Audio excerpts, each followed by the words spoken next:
নমস্কার, happy new year এবং অডিয়েন্সের একটি প্রশ্ন দিয়েই নতুন বছরের প্রথম রিল শুরু করা যাক। প্রশ্নটা হচ্ছে, এই যে আমাদের আলিপুর, সেই আলিপুরের আলিটা কে?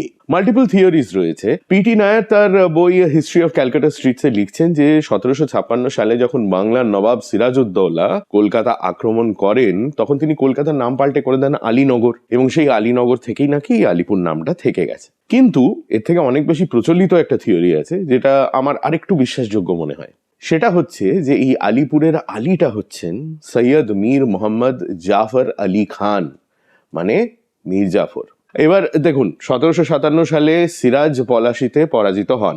তারপরে ইস্ট ইন্ডিয়া কোম্পানি মীর জাফরকে করে দেয় নবাব। কিন্তু তার কয়েক বছর পরেই মীর জাফরের সঙ্গে তাদের সমস্যা শুরু হয়, এবং তারপর তাকে সরিয়ে দিয়ে মীর কাসেমকে বসানো হয় বাংলার মসনদে। মানে ইংরেজদের বেশ সুবিধে ছিল আর কি। নবাবের ওপরেও 30 ডে রিটার্ন পলিসি। একটা নবাবকে যদি পছন্দ না হয়, তাহলে এক্সচেঞ্জ করে নতুন নবাব নিয়ে নিন। দারুণ ব্যাপার। তো সেই মীর জাফরকে যখন ডিপোজ করা হলো, তাকে যখন মসনদ থেকে সরানো হলো, তখন তাকে এই কলকাতার কাছে থাকার পারমিশন দেওয়া হয়। ইনফ্যাক্ট ইংরেজরা তাকে একটি প্রায় 30 একরের এস্টেট দেয়, যেখানে তিনি থাকেন আগামী 3 বছর। কারণ তারপর মীর কাসেমকেও ইংরেজদের ঠিক সুবিধের মনে হয় না, এবং মীর জাফরকে ফিরিয়ে আনা হয় ইন 1763। তো এই 1760 থেকে 1763 মধ্যে মীর জাফর ছিলেন আমাদের এই কলকাতায় এবং ছিলেন আলিপুর এলাকাতে, এবং সেই মীর মোহাম্মদ জাফর আলী খান থেকে জায়গার নাম নাকি হয়েছে আলিপুর।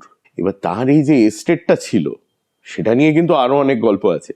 সেসব গল্প এই জানুয়ারি মাসেই আমি আপনাকে বলবো, এবং সেসব গল্প যদি আপনার জানার ইচ্ছে থাকে, তাহলে ইনস্টাগ্রামে ফলো করুন আর ইউটিউবে সাবস্ক্রাইব করুন টু হাফ প্যান্ট হিস্ট্রি।